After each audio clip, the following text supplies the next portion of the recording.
my voice on screen. Those who are attending in online, am I audible? Guys, now please confirm to me. All of you get my voice on screen. Those who are attending in online, am I audible? Yeah. Thank you. Thanks a lot. Just 2 minutes of time, guys. Then I'll start the session.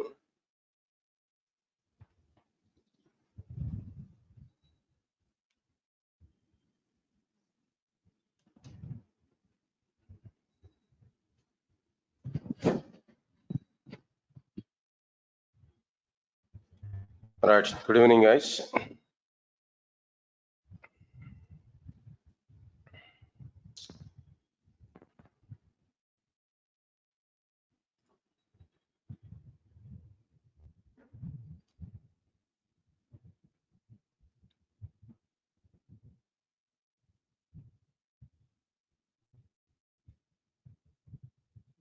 Right. Now, in the last class, what we completed there. So I think so. We are discussing about the differences between Java and others. The topic here we are discussing there. In the differences between Java and others topic, the very first one we started with the C and C++ are static programming languages, but Java is a dynamic programming language. That's the first topic we understood there. There, what exactly the points here we have discussed there? If any programming language follows static memory allocation, then that programming language is a static programming language. Examples are C and C++. If the memory allocation is provided for the data at compilation time, then that programming language is, memory allocation is what there? Static memory allocation. In C and C++ applications, memory will be allocated at the time of compilation only, not at the time of execution, not at the time of runtime. It's going on at compilation time only. So that programming language, so that memory allocation is what there? Static memory allocation, and that programming language is what there? Static programming language. This one, if any programming language allows memory allocation at runtime or dynamic memory allocation, then that programming language is called as what there? Dynamic programming language. Example for dynamic programming language is what there? Java. If the memory allocation is provided for the data at runtime, then that memory allocation is called dynamic memory allocation. In Java applications, memory will be allocated for the data at runtime only. Right, son. Next one is, in Java applications, memory will be allocated for the data at runtime only. There's some diagrammatic representation are given. For that, we understood that clearly. Second difference here we understood. What the second difference here are given there? Preprocessor is required in C and C++, but preprocessor is not required in Java. First, we understood what is preprocessor. What exactly the meaning of preprocessor? We understood. Preprocessor is the first phase of the compilation. Compilation could be performed through 4 phases, 4 missions. What are the 4 things there? First one is what there? Preprocessor. Next one is what there? Compiler. Next one is assembler, loader, link editor. These 4 things. Where the first phase is what there? Preprocessor. In C and C++, the complete predefined library was provided in the form of header files. stdio.h, conio.h, math.h. In C and C++ applications, if you want to use the predefined library, then we have to include the required header files into the C and C++ applications. For this, we have to use #include statements. Examples here are given: #include stdio.h, #include conio.h, #include math.h. If we compile a Java file or if we compile a C program which includes #include statements, then the preprocessor will perform some actions. What actions that preprocessor is able to perform there? Preprocessor will recognize all the #include statements. Preprocessor will take all the provided header files. Preprocessor will check whether these header files are available or not in the C and C++ softwares. If these header files are not available, preprocessor will raise an error. If these header files are available already in the C and C++ softwares, then the preprocessor will load that header files content to the memory. Loading predefined library to the memory at the time of compilation is called as what there? Static loading. In a C and C++, preprocessor is required. Why? Because to load, in order to recognize #include statements, in order to load header files content to the memory, we need preprocessor in the case of C and C++. The respective diagrammatic representation here I have given. Already we understood this point clearly. Okay, fine. Next one is related to Java. In Java, the complete predefined library was provided in the form of classes and interfaces inside the packages. Examples we already aware there: java.io, java.util, java.sql. Next one, if you compile Java program, which includes all the, okay, before that, if you want to include packages content to the Java program, there we have to use import statement. To include predefined library inside the Java program, there we have to use what their import statements. Import java.io.star, import java.util.star, import java.sql.star, where star represents what their all the classes and interfaces from the specified packages. That's okay, fine. Next one is what there in Java applications. In Java, if we compile a Java program, then the compiler will perform the following actions. What compiler will perform then? First, compiler will recognize all the import statements. Compiler will take the package names. Compiler will check whether these packages are available in the Java software or not. If these packages are not available in Java software, compiler will raise an error. Even the error message also like what there package xxx does not exist. That message here we are able to get. If the packages are available inside the Java software, then compiler will not raise any error. But at the same time, compiler is not responsible for loading any predefined library to the memory. Compiler will not load any package content to the memory. Compiler is not responsible for that. But compiler is responsible for what? Compiler is responsible for checking whether the packages are available in the Java software or not. That's it. When we execute the same program at runtime, JVM will load the required classes and interfaces from the provided packages as per the requirement. Loading predefined library at runtime is called as dynamic loading. That Java is following only what their dynamic loading. In Java applications, pre-process is not required. Why? Because in Java, hash include statement and header files are not available. In Java, package available, import statements are available. To recognize import statements, to evaluate import statements, we have already compiled on JVM. Not at all required what their preprocessor. Because of this reason, preprocessor is not at all required inside what their Java programming. Up to that part here we completed that. Right side. So related diagram also we have given there. Okay, fine. I think so. This part here I want to take. Yeah, for this diagram kit, for this I want to provide this. That's okay. Then after that I given one important interview question. What was that question here I've given there? What are the differences between hash include statements and import statements? What are the differences? Now tell me. Hash include statements are existed in C and C++. Import statements are provided in Java. Hash include statements are able to include the predefined library which are available in the form of header files. Import statements are able to include the predefined library which are available in the form of classes and interfaces in the packages. Hash include statements are evaluated by the preprocessor. Import statements are evaluated by both compiler and JVM. Next one is hash include statements support static loading. Import statements supporting what their dynamic loading. Single hash include statement is able to include single header file. If you want to include more than one header file, there we have to write like what there more than one hash include statement. In Java applications, by using single import statement, we are able to include more than one class or more than one interface from the same package. Of the same package, if we have more than one class or more than an interface, if we require them in a single import statement, we are able to get all the classes and interfaces of the respective package just by using what notation there? Star notation. Completed.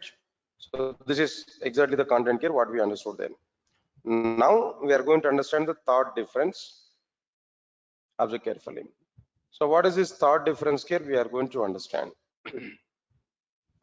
C and C++ are platform dependent programming languages, but Java is a platform independent programming language.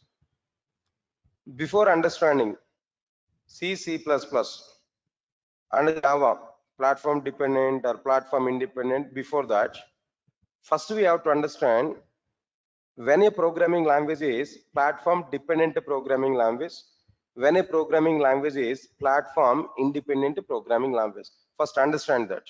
After that we will understand why C and C++ are platform dependent and why Java is a platform independent. Clear cut information, put more concentration here now. First of all, platform dependent programming languages definition here I am giving, try to understand it now. If any programming language allows its applications to perform compilation and execution on the same operating system, not on two different operating systems. If any programming language allows its applications to perform compilation and execution on what their same operating system, not on different operating systems, then that programming language is a platform dependent programming language. Everybody put more concentration here. If any programming language allows its applications to perform compilation and execution on the same operating system, then that programming language is called a platform dependent programming language. That's it. This is a simple definition for what their platform dependent programming language. Examples C and C++. Definition is okay, examples are okay, but the question is how C and C++ are platform dependent programming languages. What exactly that internal reason we are going to understand. Observe carefully. Put more concentration, all of you know.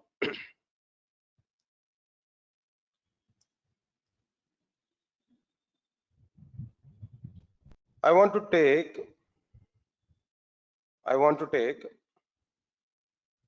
a C program. I want to take a C file, C program. This is C program. Now that extension should be like what there .c. The file extension is what there .c. There I have written some instructions, lines of code. Fine. I have to perform what their compilation. I have to perform what their compilation.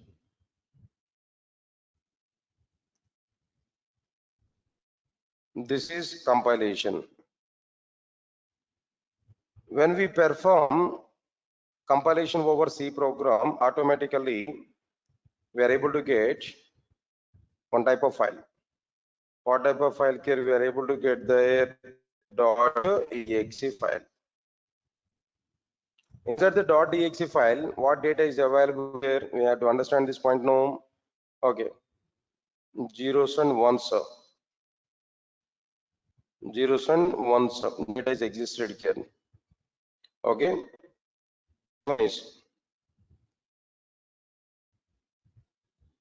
like this here we are getting what there some data. After completion of this, we have to execute the program. Now here we have to understand this is like what there execution.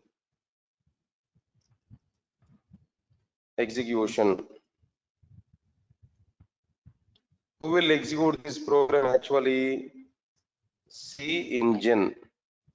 C engine is a mission. You can understand it now. Then when we execute the program, there we are able to get what there some outputs. Here we are able to get some outputs from this program. Right, sir. So first of all, here we have given our program to the compilation. Compilation will be performed there. There we are able to get what the .exe file. When we provide this .exe file to the C engine will perform what their execution. Finally, it is able to provide the output. This is the regular story. Regularly, what you are understanding about the C program. Good. Put more concentration. Compilation is a process. Am I right or not? To perform this process, we need some operating system or not? Definitely. If you want to perform any operation, here we require some system, some ground system is required, some operating system is required. Fine. First of all, I want to provide operating system. This is one operating system. Execution is also a process. To perform that process, again, what we require here, some operating system is required. First of all, I want to provide the diagram as per the definition. Understand it now. For compilation purpose, I want to use Windows operating system. For compilation purpose, we are going to use what there? Windows operating system. As per the platform dependent programming language definition, whatever the operating systems we have used for compilation, the same operating system we have to use for what their execution. Am I right or not? The same operating system there we have to use for what their execution. Now understand it. As per the definition, here we have to use what there? The same operating system. Compilation is on Windows, execution is going on Windows. Finally, we are able to get the output. If it is a case, no, if it is a case, then C programming language is what their platform dependent programming language. Got it? Fine. For the sake of our discussion, for the sake of our understanding purpose, what I am telling now, I want to change the operating system at runtime. For a discussion point of view, for understanding the concept point of view, I want to use some other operating system at runtime, not at like not Windows operating system, Linux operating system. I'm using at a runtime. Understand it now. Now I want to discuss the content. Everybody, put more concentration now. When I compile C program on Windows operating system, .exe file will be generated. Here, what is the nature of the .exe file? What is available inside the .exe file? Let's understand that point clearly. .exe file contains directly executable code. Understand the point here? .exe file contains directly executable code. Okay. .exe file has the Windows operating system, like what they local operating system representations, local operating system representations, like what that Windows representations. Everybody understand my point here? .exe file contains directly executable code. It has the local operating system representations. What is the meaning of this local operating system representation? What is that local operating system? On which operating system we performed compilation? Windows. It has Windows represented code. It has Windows represented executable code. All of you are getting clarity on this? Before that, one fundamental point here we have to believe. What is that fundamental point now? All the operating systems are not having common data representation. Data representation is varied from one operating system to another operating system. Get my point clearly? Data representations or conventions are like that memory allocations are totally different from one operating system to another operating systems. You have to believe this point. We have to understand this basic point now. On the top of that, now the point I am telling to you, when we compile C program on Windows operating system, automatically .exe file will be generated. This .exe file contains directly executable code and it has the local operating system representations, that is Windows representations. Understand it clearly? Okay. My .exe file contains what representations here? Now tell me. My .exe file contains what representations? Tell me. Windows representations. That's nice. Let us move on to the C engine. C engine is installed on the top of what operating system? Now tell me. Linux operating system. Good, nice. So here, what C engine is able to do there? What C engine capability now?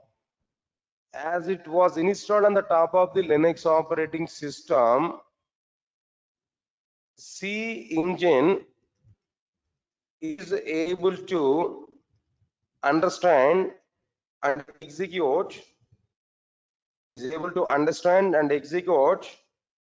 Linux representations only. Come on, guys.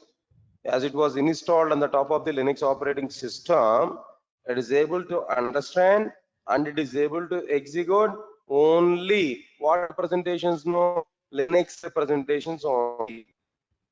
Executable code must be available in Linux representations. Then only it is able to execute this point. Put more concentration. C engine is able to understand and execute Linux representations only, not other representations. But what is the problem here? We are providing what representations to the C engine? Windows representation to C engine. But C engine required what?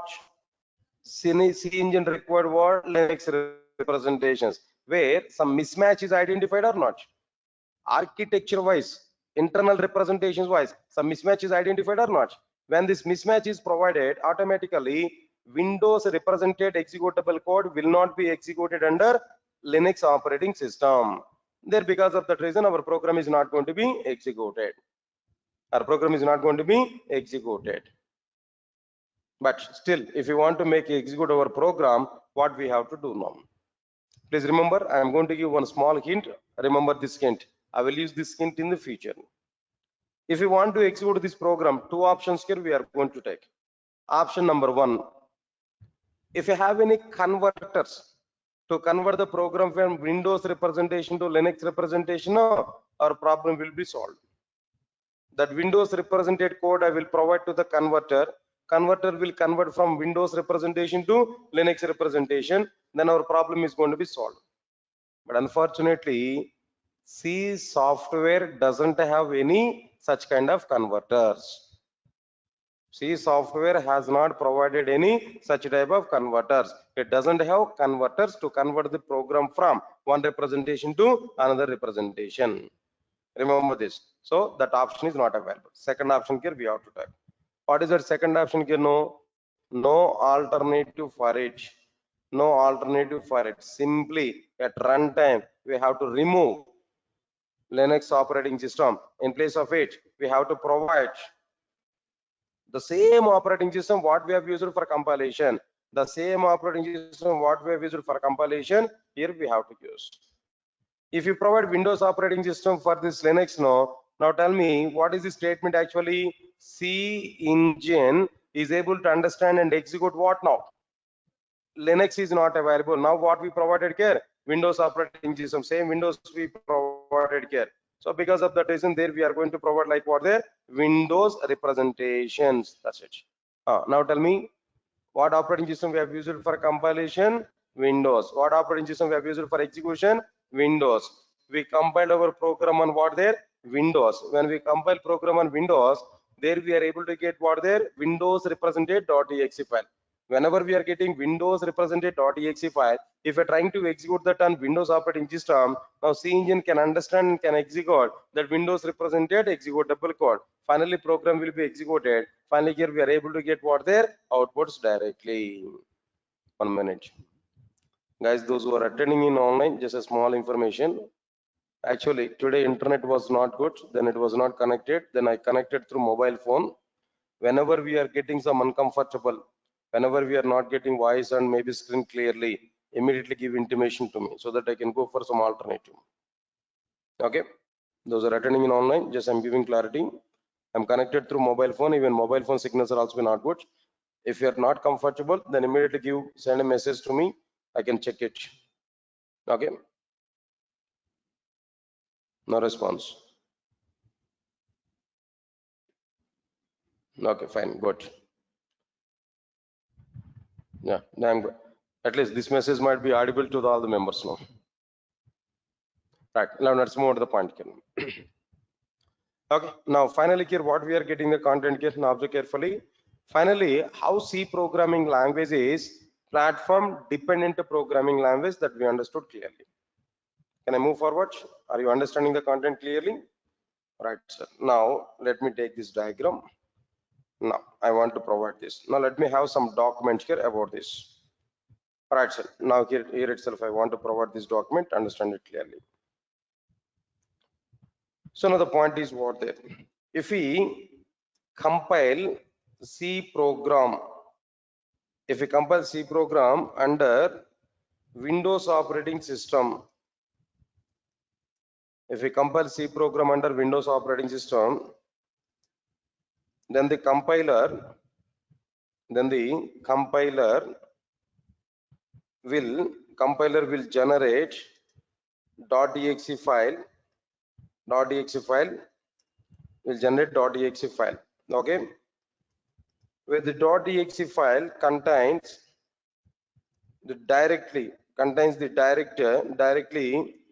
executable code.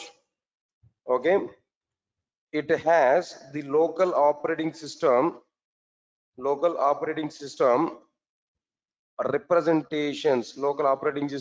representations, like local operating system representations, that is what their Windows representations.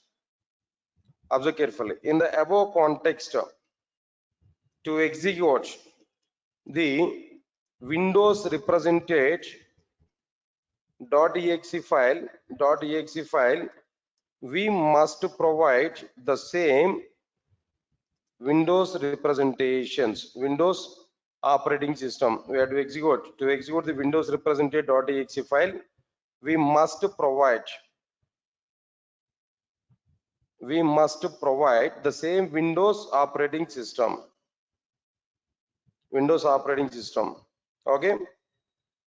In this context, or else maybe here what we understood there, here the operating system, that means here the execution process depends on the operating system which we have used for the compilation.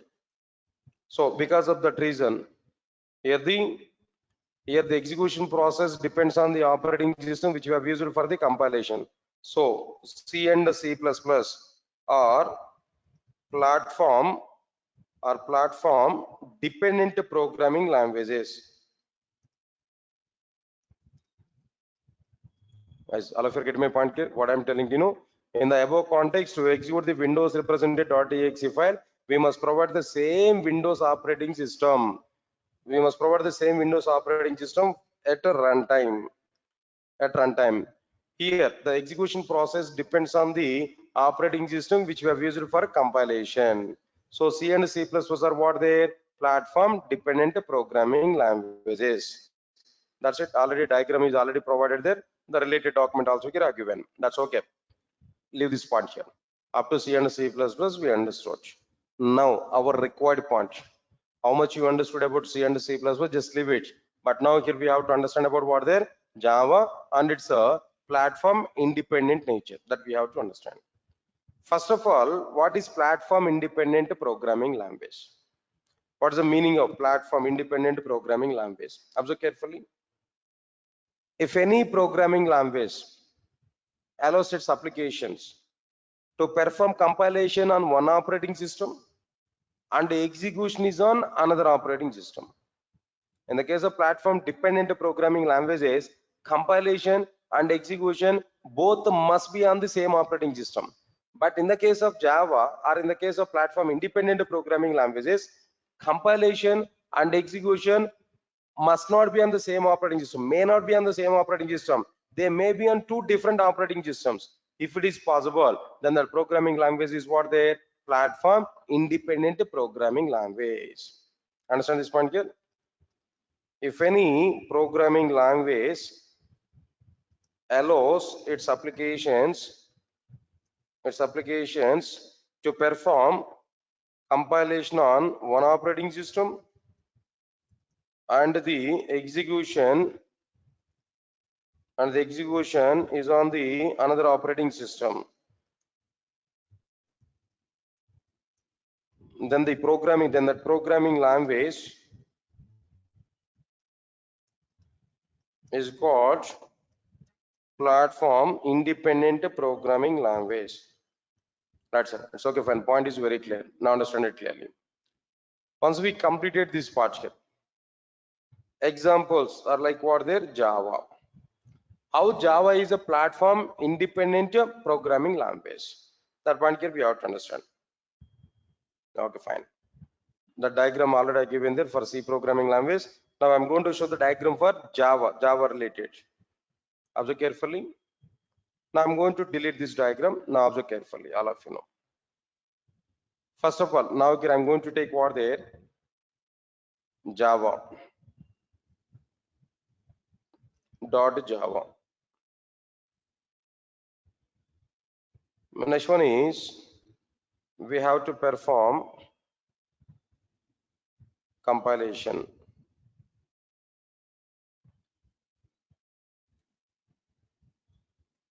There we are able to have compilation.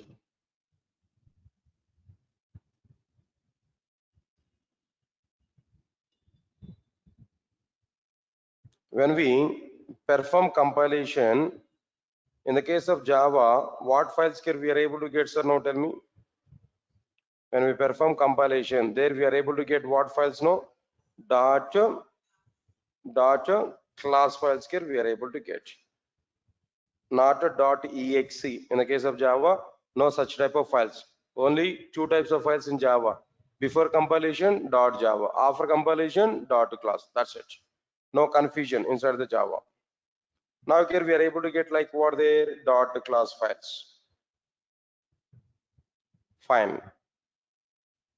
Now here, observe carefully. Now I want to execute my program in multiple times. That means, as per the definition here, I'm preparing this diagram. Compilation is on one operating system. Execution is on what there? Another operating system. Means that I'm going to take multiple operating systems. I'm going to take what there? Multiple operating systems. What are the multiple operating systems here we have taken there? Understand it, no? First of all, here I want to take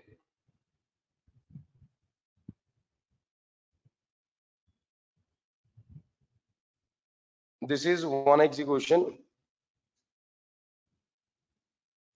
one time execution here I'm going to provide.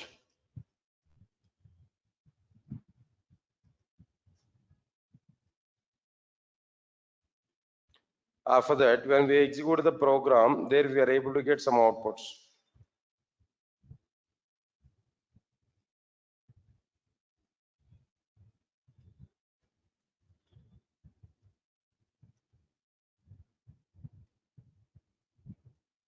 And then now, after this, here we are going to use some operating system. What operating system here we are going to use? I'll give clarity. Don't worry. First of all, I need to go for what there? Multiple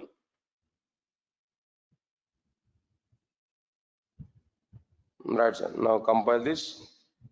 Let me take some multiple executions. This is second one and the third one. The next one is what there? Fourth one. Okay, fine. Right, sir. Now I want to confirm the operating systems as per the definitions that I'm telling to you.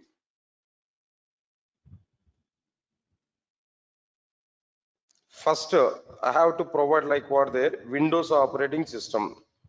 For compilation, I'm going to use what there? Windows operating system that I'm using actually. For compilation, Windows operating system. All right, how many executions are available? 4 times execution here. One time here I have to use what there? Linux operating system. Okay, another time I'm going to use Solaris operating system. Sun Solaris is also one of the operating systems. Next one is what there? Mac operating system. Last one is the same Windows I am going to take. Again, I'm going to take the cases what there? The same Windows operating system. This is as per the definition, the diagram. If it is going on clearly, if it is possible, then Java programming language is what there? platform independent programming language. But here the question is, how it is possible? How is it possible? We are compiling program on Windows, but how is it possible to execute the same program on Linux, Solaris, Mac, and Windows? How is it possible? But that is the logic inside the Java. That is a mimic from Java that we have to understand. Right, sir? Understand clearly with a small minute point. On the base of a small minute point, I am going to take the conclusions that we have to understand. Then only we are able to understand the subject. Right. Now observe carefully. When we compile Java program on Windows operating system, then what file here we are getting? .class file here we are getting. All of you observe carefully.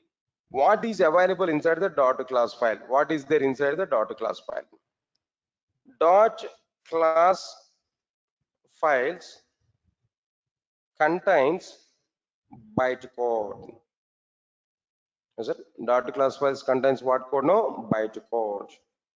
What is this bytecode actually? It is not directly executable code. It is not directly executable code. Okay, it is not directly executable code, but what it is actually? It is an intermediate code. It is not source code. It is not directly executable code. This is what there, an intermediate code. Okay, and it doesn't have any operating system representations, including Windows. Why I'm stressing on this Windows now? We have used Windows operating system for compilation. Even though we compile Java program in Windows operating system, the generated .class file doesn't have Windows representations. It has some neutral code. It has some intermediate code. It is a byte code. It is not directly executable code. If you understand this point clearly, almost half of the concepts you are able to understand. Just simply compare .exe file and a .class file. Most of the people are thinking .exe file in C programming language, .class file in Java programming language are same. That is a problem. There they are getting confusion. You have to differentiate clearly. .exe file is different, .class file is different. The nature of the .exe file is what there. .exe file contains directly executable code. .exe file directly executable code. Roughly it contains zeros and ones max. It's totally directly executable code. At the same time, it has the local operating system representations. But what is this .class file actually? .class file is specific to Java. It contains a byte code. A specific name is available, byte code. What is the nature of the byte code? It is not directly executable code.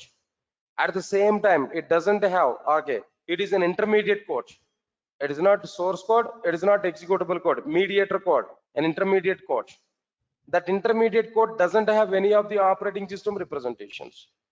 It doesn't include any of the operating system representations, including Windows. Why I'm stressing on this Windows now? Why? Because we have used Windows operating system for what their compilation.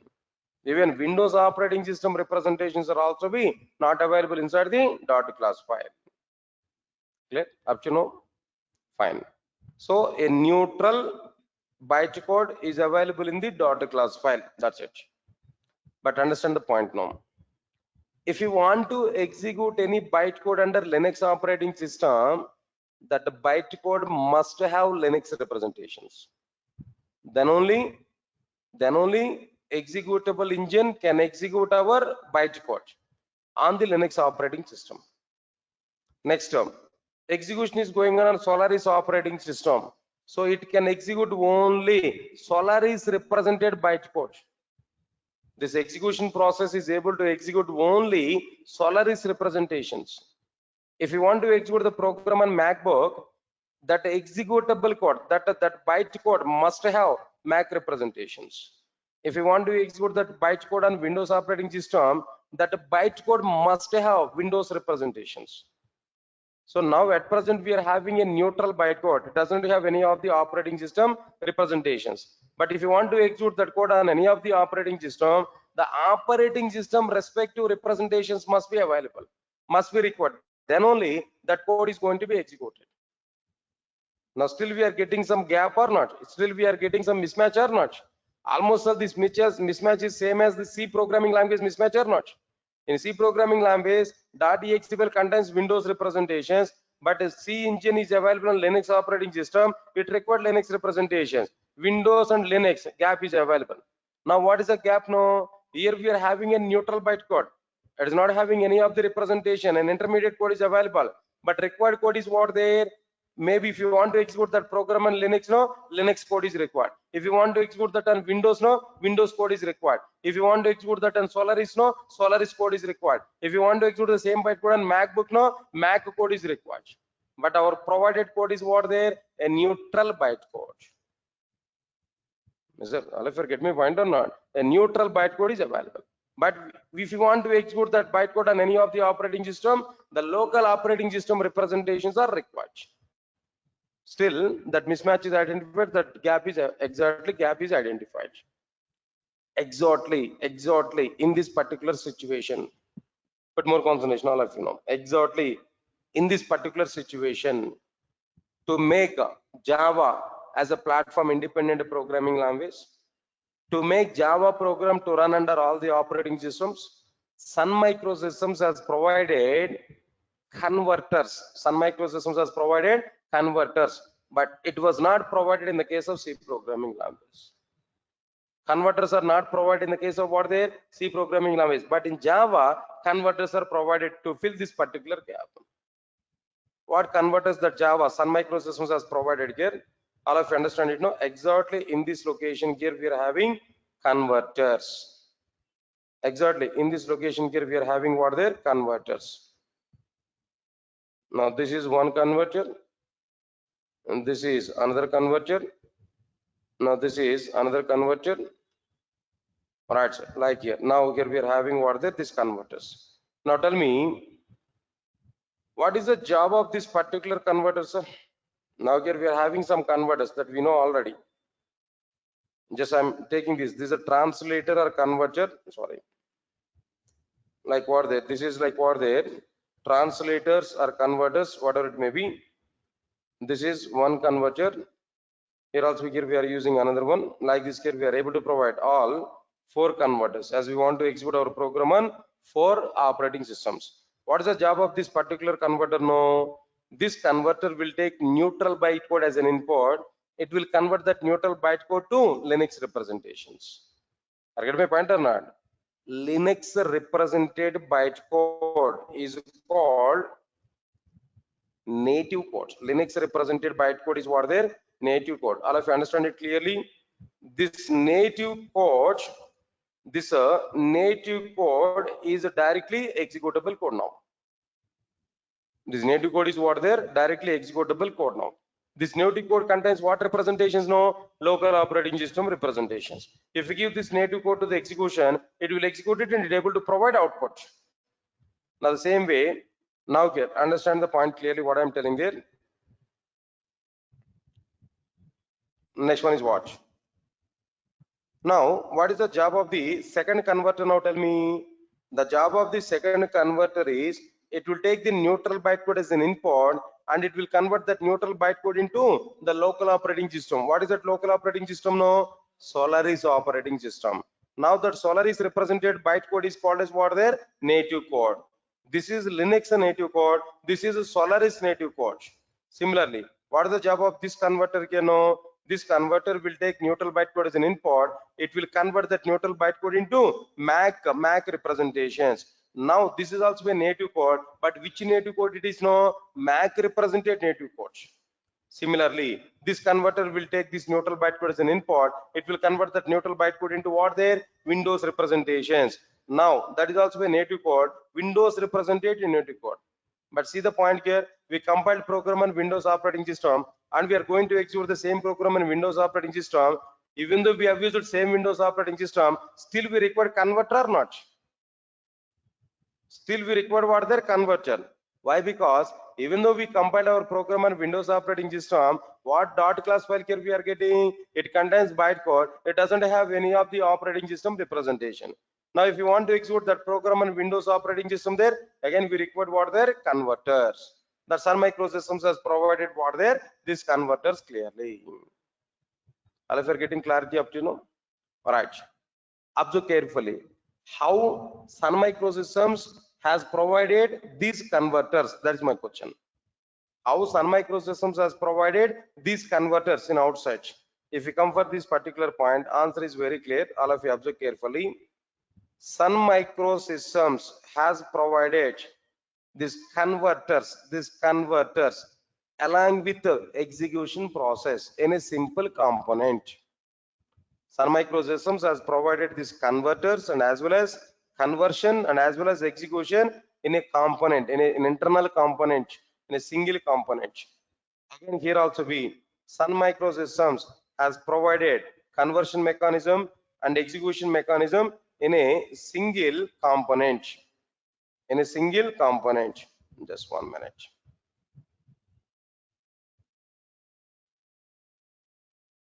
Alright, now Sun Microsystems has provided this execution process and as well as what their conversion mechanism in a single component. The name of the component which has the conversion mechanism and as well as the execution mechanism, the name of the component is what there JVM. This introduction for JVM. JVM. Now here also we required what there a JVM. Here also we are having what there a JVM. All of you understand it clearly. Now this also be like what there a JVM. Strictly I'm asking one question. What is the job of the JVM in Java? Now tell me. Two responsibilities. One is what there conversion. Second one is what there execution. Conversion is from what to what? Conversion from a neutral bytecode to native code. Native code is what? Local operating system represented bytecode. Get my point or not? All right, so conversion from bytecode to native code and executing that native code. They are the two responsibilities of what there JVM. JVM is responsible for two things. One is what there converting bytecode to native code and executing that native code. Now let's start our flow of execution totally.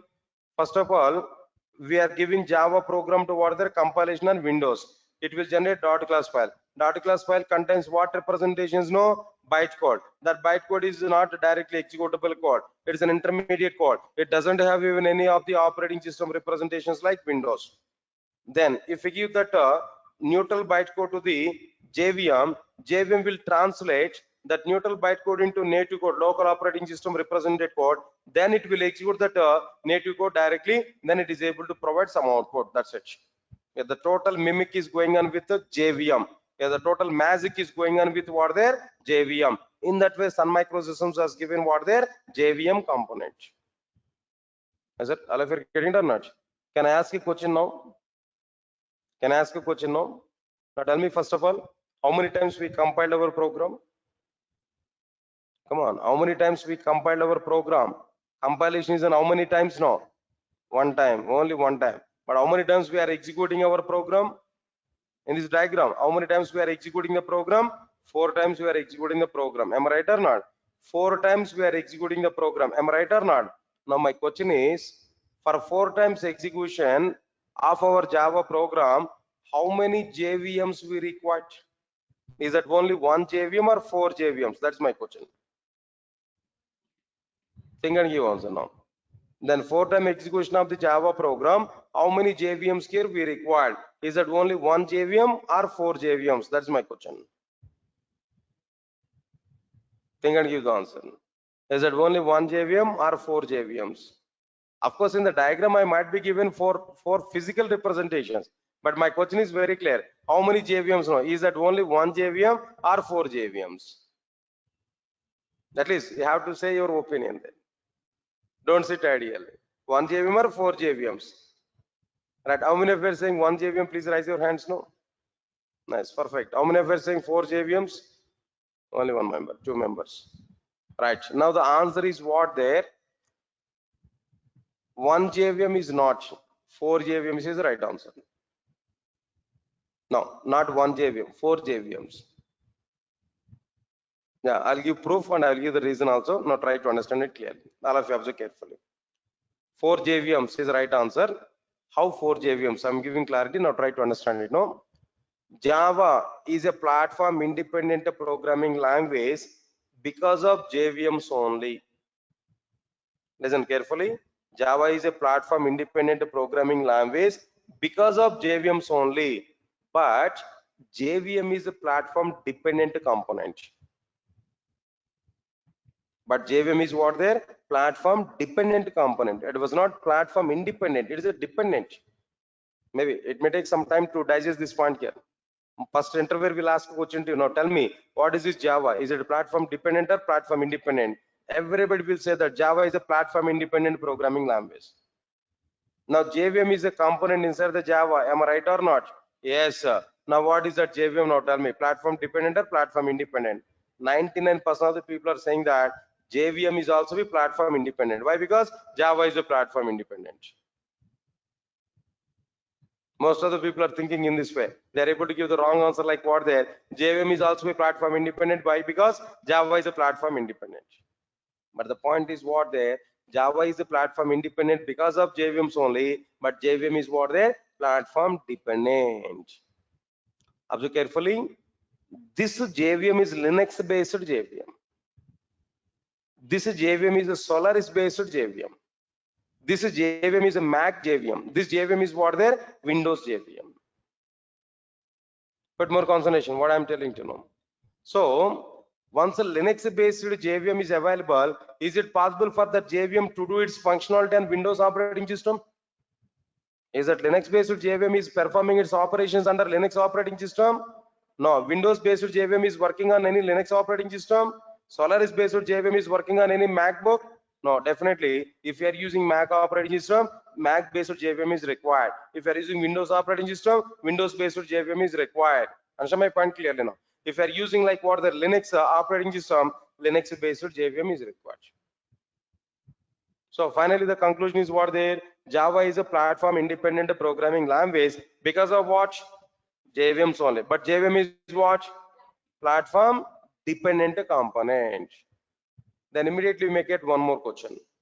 Okay, sir, I agree. Totally I agree about your statement. JVM is platform dependent now. But how is it possible to know which JVM is coming to our operating system? Okay, I confirm that my operating system is Windows based JVM. How am I able to get Windows based JVM only? My operating system is a Linux. It's very clear. Confirm that. But how is it possible for me to get Linux based JVM? My operating system is MacBook now. How is it possible for me to get only MacBook based JVM? When I install my Java software, can I get? Is it possible for me to get all the operating system represented JVMs in my system? Or only my operating system related JVM is coming? What is the point here now? Now listen carefully. One more extension I'm telling you. Java is a platform independent programming language because of JVMs. But JVM is what there? Platform dependent. Listen carefully. Not only JVM, the total Java software is a platform dependent. Java programming language is different, Java software is different. Or Java program is different, Java software is different. Java program is a platform independent, but Java software is a platform dependent. Java software is a platform dependent in the sense, what is there inside the Java software? Java software is not like any other one. It's a collection of components. What components there? Java compiler, JVM, Java profiler, Java documentator, Java signer, and so on and so on and so on. 35 to 40 components collection is nothing but Java software. Once Java compiler, JVM, Java profiler, Java documentator, Java signer, and so on and so on and so on. All these are platform dependent. Automatically, Java software is also be what there? Platform dependent. All of you get my point or not? So Java programming language is a platform independent because of JVMs only. But JVM is what there? Platform dependent. Why? Because Java software is what there? Platform dependent. Java software is what there? Platform dependent. Okay, sir. Conclusion I understood. Now tell me in the form of this diagram here. Inside this diagram, how many Java softwares I have to install there? to complete this, to fulfill this diagram? No. How many Java softwares here I have to install there? First of all, how many computers you are using inside this diagram? Now tell me. 5. 5. 5 times Java software I have to install on 5 machines. Understand my point clearly? 5 machines, 5 times Java softwares. How, sir? How is it now? For compilation, we are using what there? Windows operating system. Remember carefully, compilation is one computer. For compilation, one computer we have used. Where what operating system is available? Windows operating system is available. We compile that program. When we compile the program, what files we are getting there? After compilation, what files here we are getting? Dot class file. Keep a pen drive, copy the dot class file to your pen drive and get that pen drive. Okay, forget about this computer. Now coming to the another computer where Linux operating system is available. Again, put that pen drive to the another computer where Linux operating system is available. Copy the dot class file. Execute the program there. Successfully program will be executed. We will get output. Now this is another computer or not? In this computer, what operating system is available? Linux operating system is available. Same process we can review in with the remaining 3 cases also. The same pen drive. Don't go for changes on your pen drive there. Same pen drive we can put onto the another system where Solaris operating system is available. Copy that dot class file, execute the dot class file and Linux operating system. There we are able to get the output. Same pen drive we can put to the another system where Mac operating system is available. Copy the dot class file, execute it, then we are able to get the same output.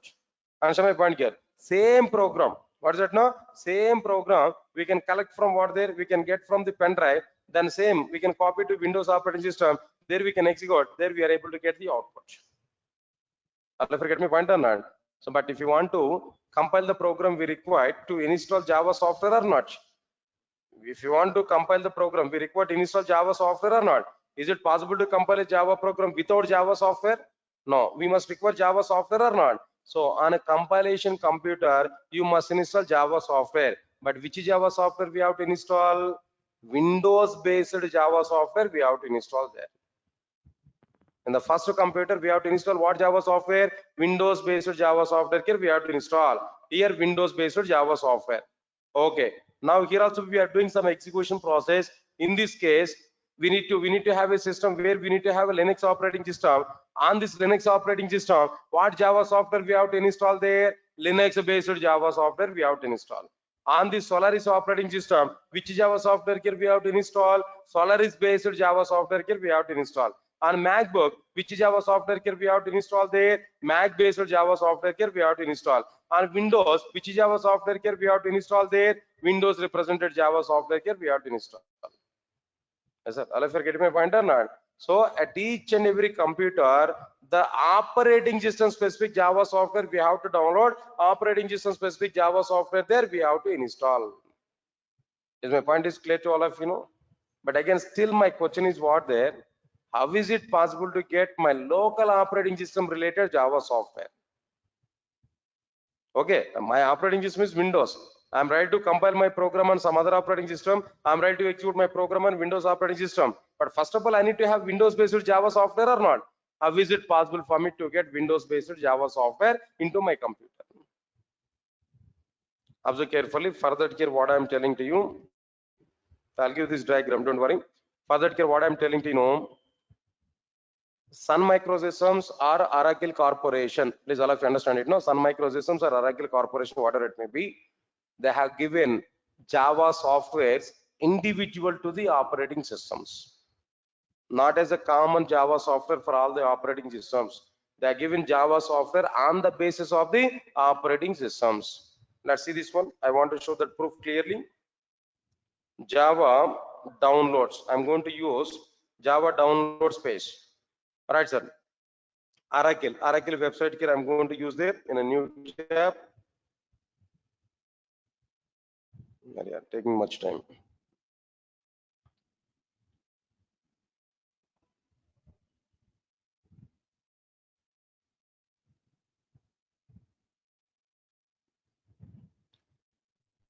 Right, sir. It's okay. Now here we are getting it. No. Now as of now, what versions are available here at present? No. Java 22, 21, and 17 available now. It's okay. Fine. Java 21st version is a long-term support release of the Java SK. Remember this? Anyway, see this one.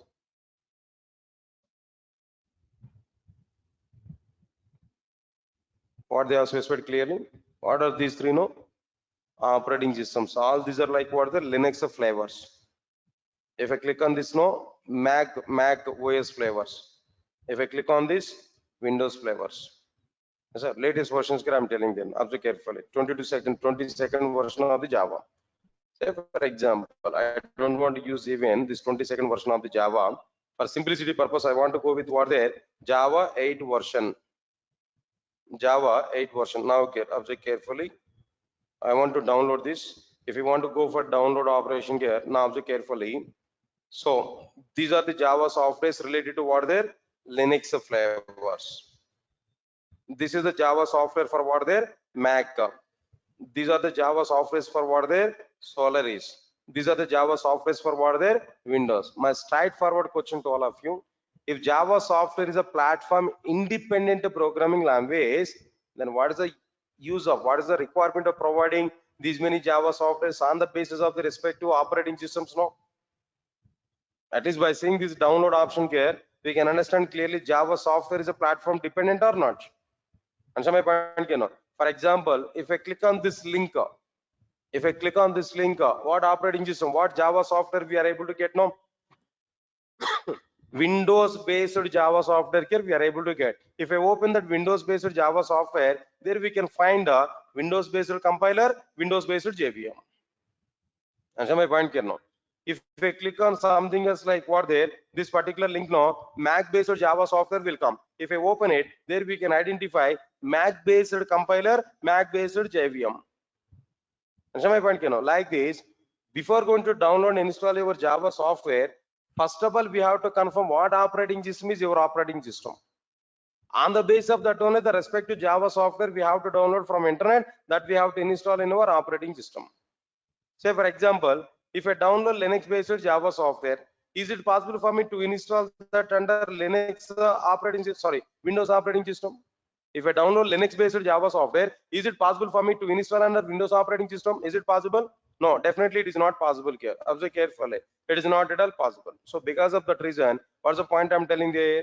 First of all, before going to download and install Java software, first you have to confirm what operating system is your operating system. As per that only, we have to download the Java software from internet. The respective Java software only we have to install on the basis of our operating system clearly. This is the clear-cut analysis here. We understand. We need to understand here. So finally, the point is what there? Java is a platform independent programming language because of JVMs only. But JVM is what there? Platform dependent. Not only JVM. The total Java software is what there? Platform dependent. That's it. They are the conclusions here we have to understand. Okay. Already I given this diagram here. Now let me copy this diagram here. All right. Now I want to use this. Now here itself I want to give clarity. Now try to understand it. No. If we compile Java application under Windows operating system, then few points, 2 to 3 points I'm giving there. Now try to understand it. No. If we compile Java application under Windows operating system, then the compiler will generate dot class files, where the dot class file, where the dot class files, where the dot class files, where the dot class file contains bytecode. It is not directly executable code, comma, it is an intermediate code, and it does not follow any operating system representations including Windows. Right, sir. This is totally neutral bytecode. All right. In a Java applications, or maybe in the above context,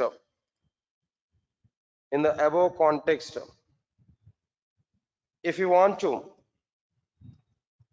execute bytecode in any of the operating systems, then the bytecode must have the local operating system representations. Then the bytecode must have the local operating system representations. In this context, to make Java as a platform independent programming language, or to run Java applications under multiple operating systems, Sun Microsystems has provided a set of converters. Sun Microsystems has provided a set of converters along with the execution process,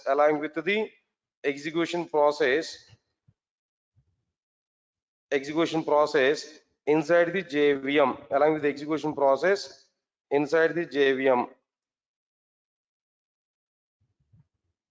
That's it. Now finally get JVM here we understood clearly. Now I'm giving the conclusion what exactly the JVM here now. In Java, the main purpose of the JVM is number one. There are the two responsibilities actually for JVM. No, number one. What is it? Number one, you know, converting bytecode to the native code. Native code is what? What exactly the meaning of native code? No, bytecode with the local operating system representations. Yes, sir. Bytecode with the local operating system representations. All right. Next one is number two. Executing native code. Executing what there? Native code. That's it. Next one is what? After understanding this content here, that another point is what there. Conclusions here I'm giving to you. Now try to observe carefully. Java programming language is a platform independent programming language. Java programming language is a platform independent programming language because of JVMs only. But JVM is a platform dependent component. But JVM is what there? Platform dependent component. This is one point here we have to understand. Next one is one small note here I'm telling there. Not only JVM, the complete Java software is a platform dependent. That's it. Now this is exactly the point here what we are getting about this point here. Not only JVM, the complete Java software is what there? Platform dependent. All right, that's okay. These are the points here we understood clearly. Right, so the diagram is also existed here. The points here we provided here. Next one is after completion of this diagram. Here I have a question now.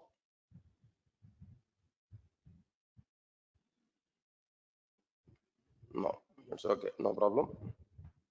Yeah, here I'm getting a question, one important interview question here we are getting there. All of you understand the question now? What are the differences between .exe file and .class file? What are the differences between .exe file and .class file? Already we are aware about these differences here. Now tell me.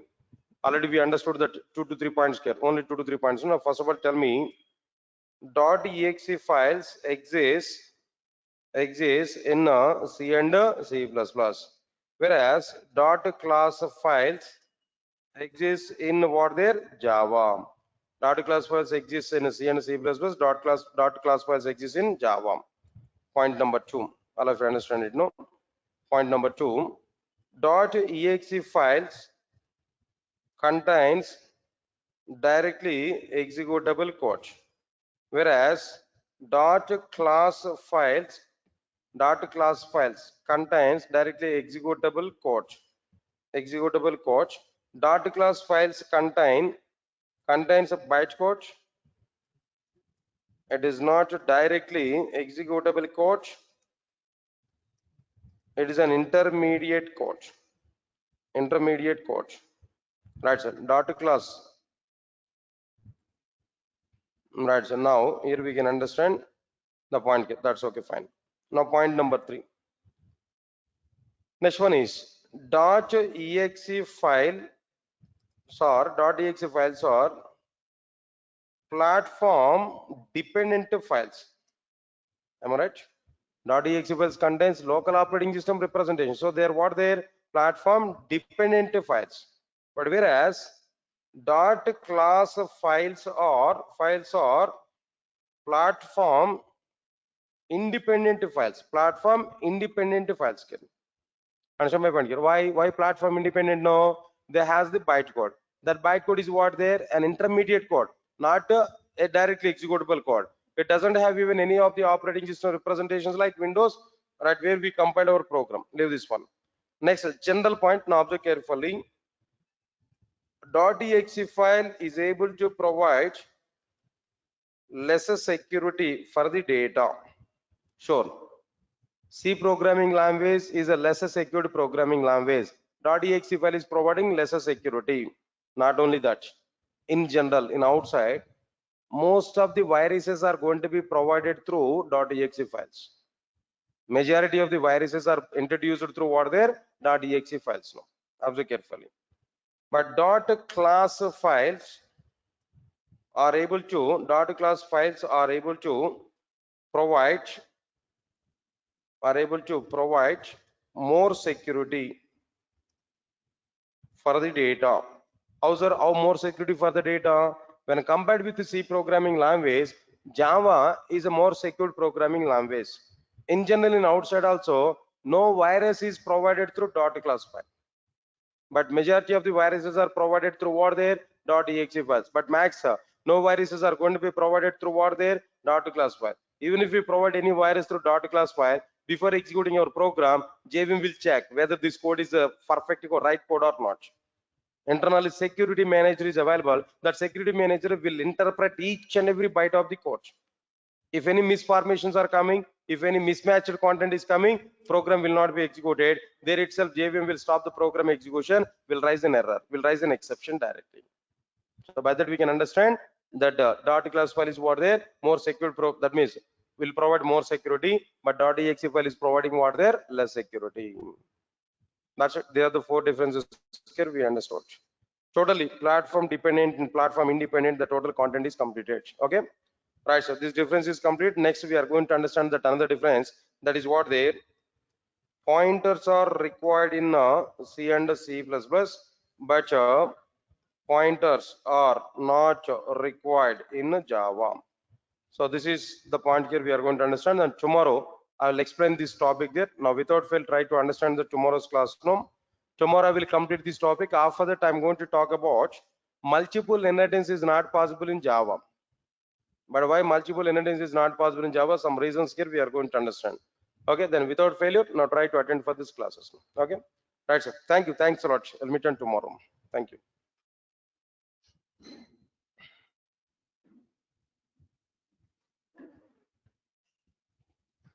Yeah. Yeah, I think Karthikeyan, are you getting your answer by seeing this explanation? I think so. You got the answer for our question there, right?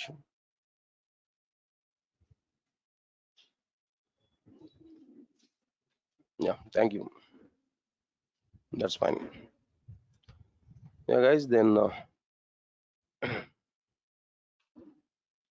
tomorrow same link, guys. But when the links are, I think within 1 or 2 days of time, the links are going to be changed there.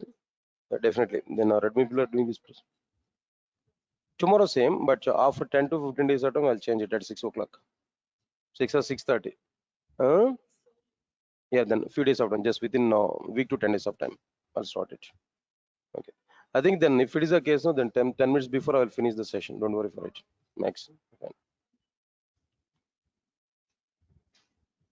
Yeah, guys, then within 1 or 2 days of time. Let's go. Is there any benefits to use dynamic memory location? Yeah, sure. Number of benefits now. For example, if we take static memory allocation, what is going to be happen? Just we are going to expect the memory, how much is required, the total memory we are going to allocate at compilation time itself. Then once we allocate the memory at compilation time, at runtime whether we are going to use the total memory or not is the confusion. Unfortunately, if you are unable to use the total memory, it's a memory wastage. That is a problem in the case of static memory allocation. But if it is dynamic memory allocation, At runtime, as per the requirement only, we are going to allocate the memory. Memory wastage is not going to be happen. I require 10 bytes of memory. Finish. That 10 bytes of memory is going to be allocated at runtime. If it is a static memory allocation, you are expecting 50 bytes of memory. We are going to allocate 50 bytes of memory. But at runtime, if you use only 10 bytes of memory, remaining 40 bytes of memory is unnecessary. Is a wastage now. So this kind of difference is going to be happen. Effective memory utilization is at runtime only. That means dynamic memory allocation only. But no effective memory utilization is going to be happen with what their static memory allocation. Those dynamic memory allocations are powerful when compared with the static memory allocation. Okay, thank you. Yeah. Like you said, this course is right now from 7:30, Mm-hmm. but after 15 or 20, you are taking 6 p.m. to 6 p.m. to 7:30. I will take it. No, one slot. Then this fundamental up to the completion of the fundamentals, I have to continue up to 8:45 or 8:50 like that. 9. Slot you have to teach core Java. Yeah, core Java. After completion of this basic concepts at 7:30 or maybe 6 o'clock, in either of this timing there, I will start advanced Java. So duration of this course. For what? Only core Java, no? Only core Java, 3.5 months of time minimum will take. Yeah, 3.5 months of time minimum. But maybe few more days it will be increased. Okay, fine. Thank you. Yeah, then guys, then shall we meet on tomorrow? Yeah, Varun, then the point is what the cumulative projects of the completion of the course. It means that part of the course itself, we are able to have some small projects, now, right? Yeah, you're able to get it. Don't worry. Small projects we are able to do inside the class itself. Right, guys. Yeah, thank you.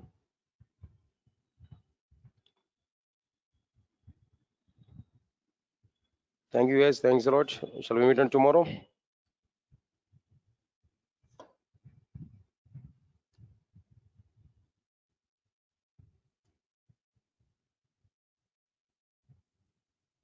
Right. Thank you. Thank you. Thanks a lot. Shall we meet on tomorrow. Tomorrow we'll see the remaining content.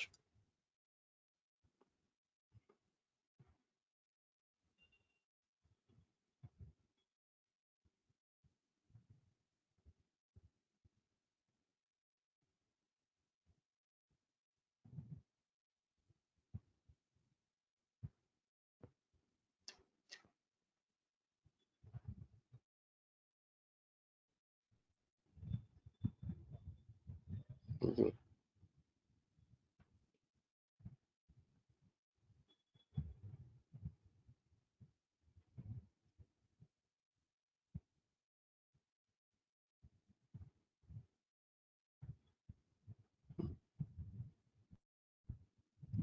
That's it. Thank you.